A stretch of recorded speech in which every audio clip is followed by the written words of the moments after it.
अस्सलाम वालेकुम students, welcome to my YouTube channel easy solutions of mathematics. Dual का topic हमारा कवर हो चुका है। तकरीबन हमारा एक टॉपिक रह गया डुअल सिंप्लेक्स मेथड, को हम लोग बाद में करेंगे, लेकिन डुअल का एम मेथड, डुअल प्राइमल, सारे कॉन्सेप्ट्स मैं आप लोगों को पहले वीडियोस में बता चुकी हूँ। अगर आपने वो वीडियोस नहीं देखी तो ऑपरेशनल रिसर्च की बेस्ड मेरे चैनल पर पड़ी हुई है, उसके अंदर आपको ऑपरेशनल रिसर्च के बहुत ज़्यादा टॉपिक्स की वीडियोज़ ऑलमोस्ट पड़ी हुई मिल जाएंगी और उनके अंदर आपको डुअल की भी एक्सप्लेन्ड वीडियोस मिल जाएंगी। उन वीडियोस में भी मैंने आप लोगों को कहा था कि मैं आपको डुअल एक थ्योरम करवाऊंगी बहुत इम्पोर्टेंट, और ये एक बहुत इम्पोर्टेंट थ्योरम है।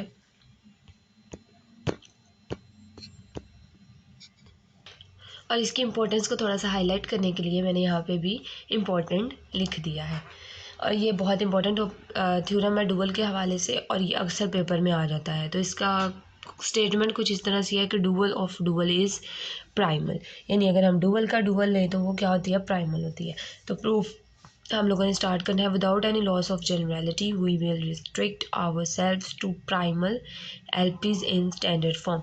अच्छा, जो गिवन क्वेश्चन होता है मैंने आपको बताया वो हमारा प्राइमल कहलाता है। तो सपोज द प्राइमल इज, अच्छा हमारी एलपीपी जो होती है वो इस फॉर्म में होती है, यानी एलपी प्रॉब्लम इस तरह से होती है कि मैक्सिमाइज या मिनिमाइज में कोई क्वेश्चन दिया होता है, हमने फॉर एग्जांपल मैक्सिमाइज में ले लिया mostly, G is equal to, उसके बाद यहाँ पे C T X such that A X, यानी कि ये कॉन्स्टेंट को डिनोट कर रहा है, ये inequality less than equal to B के, ये कोई हमारे पास इनइक्वालिटी है, और ये जी जो है हमारे पास कोई भी एक ऑब्जेक्टिव फंक्शन है, ये ऑब्जेक्टिव फंक्शन हमने ले लिया। उसके बाद इट्स डुअल इस, अब जब हम डुअल लेते हैं तो मैक्सिमाइज मिनिमाइज में चेंज हो जाता है। मैक्सिमाइज मिनिमाइज में चेंज होने के बाद हम लोग एक जो है वो फंक्शन खुद से इंट्रोड्यूस करवाते हैं, हमने यहाँ पे डब्ल्यू करवा देते हैं। डब्ल्यू इंट्रोड्यूस करवाने के बाद हम लोग क्या करते हैं, यहाँ सोल्यूशन में जो वैल्यू पड़ी होती है हम उसके थ्रू से उसके ज़रिए से हम लोग क्या करते हैं, ऑब्जेक्टिव फंक्शन बनाते हैं। यहाँ पे जितनी भी पड़ी होती है, यहाँ पे तो सिर्फ एक मैंने फॉर एग्जांपल, क्योंकि हम लोग जनरली एक थ्योरम कर रहे हैं तो थ्योरम में इसी तरह से होता है, जनरल फॉर्म में हमने एक कॉन्स्ट्रेंट लिया है तो उसका सोल्यूशन भी एक है। लेकिन अगर हमारे पास 2 3 4 जितनी भी कॉन्स्ट्रेंट्स होती हैं तो हम उन सब के सोल्यूशन इस तरह से उठा के उनको इस तरह से लिख देते हैं, कॉलम वाइज हम लोग उठाते हैं, यानी जितनी भी इनइक्वालिटीज़ होती हैं उनके इस तरह से कॉलम वाइज उठा लिए और उनको इस तरह से लिख देते हैं। लेकिन यहाँ पे देखें, यहाँ पे तो सिर्फ एक ही तो उन्होंने कहा नहीं है, उन्होंने जनरली कह दिया है कि हम लोग इस तरह से सारे सॉल्यूशंस, यानी जितनी भी इनइक्वालिटीज़ के आगे वैल्यूज़ पड़ी होती हैं उनको उठा के हम लोग ऑब्जेक्टिव फॉर्म में इस तरह से लिख देते हैं, इस तरह से हॉरिजॉन्टली लिख देते हैं, वर्टिकली उठा के। इसलिए उन्होंने ट्रांसपोज यहाँ पे यूज़ किया है, बी ट्रांसपोज। और वाई जो होते हैं हम लोग लेट करते हैं, यानी y1 y2 जो है हमारे वो डुअल है।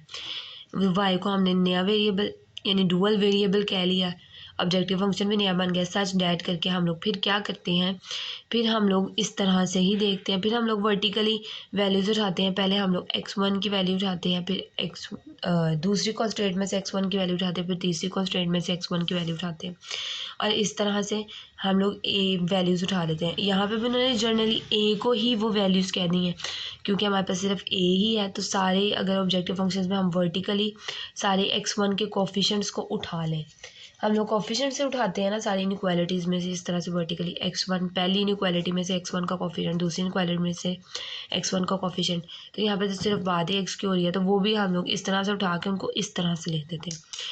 पहली में से x1 का उठाया, दूसरी में से x1 का उठाया, तीसरी में से x1 का उठाया और उसको इस तरह से लिख दिया y के साथ मल्टीप्लाई करवा के। ये बहुत आसान थी, और मैं थोड़ा सा समझ के अगर करें आप तो। फिर हम लोग वो उठाने के बाद हम डुअल वेरिएबल्स के साथ उन कोफिशिएंट्स की, उन x1 के कोफिशिएंट्स को मल्टीप्लाई करवा के उनको भी हॉरिजॉन्टली लिख देते हैं, इसलिए उन्होंने ट्रांसपोज का वर्ड यूज़ किया है। उसके बाद हमारा जो होता है साइन भी चेंज हो जाता है इनइक्वालिटी का, और सॉल्यूशन की जगह पे यहाँ पे हम लोग जो वैल्यू होती है वो ऑब्जेक्टिव फंक्शन की उठा कर लिख लेते हैं, यानी कि हम लोग सॉल्यूशन वाली वैल्यू को डुअल में ऑब्जेक्टिव में कर देते हैं, और ऑब्जेक्टिव की कोफिशिएंट के साथ पड़ी हुई यानी x के साथ पड़ी हुई वैल्यू को यहाँ पे लिख देते हैं हम। और वो इस तरह से अगर पड़ी होती है तो हम लोग उसको ज़ाहिर है इस तरह से लिखते हैं। तो यहाँ पे भी जब हम लोग इस वाली ट्रांसपोज ऑलरेडी है, जब ट्रांसपोज को हम लोग उठा के वर्टिकली लिखेंगे तो वो ट्रांसपोज ख़त्म हो जाएगा, which can be written in standard form as, अगर हम इसको स्टैंडर्ड फॉर्म में लिखें तो ये कुछ इस तरह से लिखी जाएगी कि हम इसको माइनस से दोनों तरफ से मल्टीप्लाई करवा दें, हमने मिनिमाइज क्वेश्चन था उसको मैक्सिमाइज में कन्वर्ट कर लिया। मैक्सिमाइज में किसी भी क्वेश्चन को कन्वर्ट करने के लिए हम लोग क्या करते हैं, उसमें माइनस से मल्टीप्लाई करवा देते हैं ऑब्जेक्टिव फंक्शन में। ऑब्जेक्टिव फंक्शन में माइनस से मल्टीप्लाई करवा के हम लोग, अगर फॉर एग्जांपल जी है या जैसे डब्ल्यू है, माइनस डब्ल्यू है तो हम इसको डब्ल्यू स्टार का नाम दे देते हैं, लेकिन यहाँ पे हमने इसको माइनस डब्ल्यू रहने देना है। उसके बाद इधर भी मल्टीप्लाई होता है तो इधर भी इसके साथ माइनस बी ट्रांसपोज वाई आ जाएगा, सच डैट।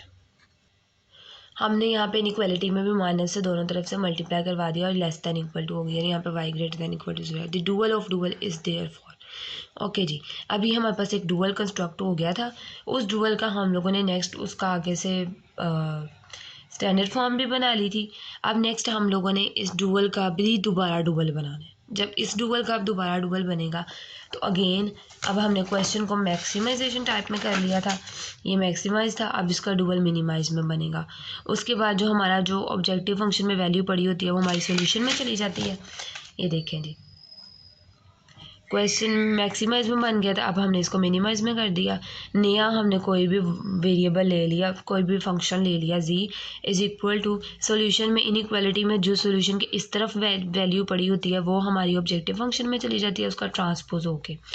यानी कि ऑब्जेक्टिव फंक्शन में वर्टिकली वैल्यूज उठाएं तो वो हॉरिजॉन्टली जाके जी में चली जाती हैं। अगर आपने डुअल के क्वेश्चंस बहुत अच्छे से किए हैं तो आपको मेरी बात समझ आ रही होगी बहुत अच्छे तरीके से, और इस तरह हो जाती है। उसके बाद अब क्या होता है कि जो हमारे पास ऑलरेडी इधर पड़ी होती है ऑब्जेक्टिव फंक्शन के अंदर, जैसे कि हमारे पास यहाँ माइनस बी का ट्रांसपोज ऑब्जेक्टिव फंक्शन में पड़ा हुआ था, ये सॉल्यूशन में चला जाता है और इसका भी ट्रांसपोज हो जाता है। तो जब ट्रांसपोज का ट्रांसपोज होता है तो वैल्यू वही आ जाती है, तो ये माइनस बी होके यहाँ पे आ जाएगा, ये माइनस बी। और उसके बाद जब हम लोग देखते हैं कि हमारे ज़ाहिर है जो कोफिशिएंट्स होते हैं ये वेरिएबल होता है, इसके साथ पड़े हुए ए कोफिशिएंट है।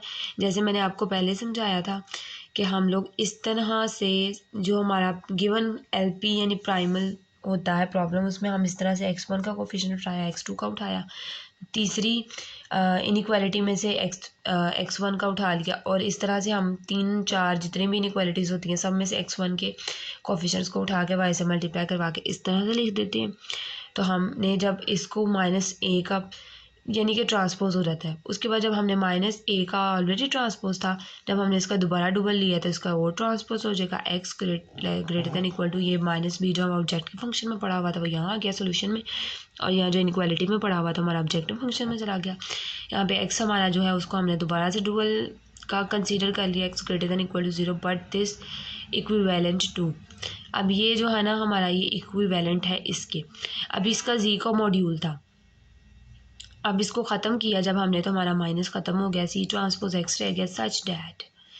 अब देखें जी, किसी भी वैल्यू का 2 दफ़ा से ट्रांसपोज अगर हम लोग ले लें तो वो दोबारा वही वैल्यू आ जाती है एक्स, और दोनों तरफ से अगर हम लोग माइनस को कैंसिल कर दें या माइनस से दोनों तरफ मल्टीप्लाई करवा दें तो एक तो इनइक्वालिटी हमारी लेसर में चली जाएगी, less than equal to b हो जाएगी, पहले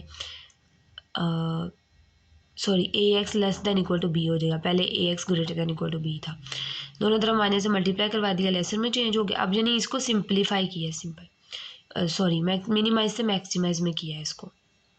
जब भी हम किसी भी चीज़ में किसी भी प्रॉब्लम में, फॉर एग्जांपल डुअल वाली में ख़ास तौर पे, जब भी हम लोग ऑब्जेक्टिव फंक्शन में माइनस से मल्टीप्लाई करवाएं मींस के उसका मिनिमाइज से मैक्सिमाइज में जा रहा है, मैक्सिमाइज से मिनिमाइज में जाने के लिए भी हमें माइनस से मल्टीप्लाई करवाना पड़ता है। अभी मिनिमाइज था जिस तरह हम लोगों ने पहले से स्टैंडर्ड फॉर्म में किया था, अब दोबारा हम इसको स्टैंडर्ड फॉर्म में कर लेते हैं, और ये हमारे पास प्रॉब्लम आ गई जो कि वही है जो हमने शुरू में क्या की थी, लेट की थी। वी कंप्लीट दी प्रूफ, यहाँ पे हमारा प्रूफ ख़त्म हो रहा है।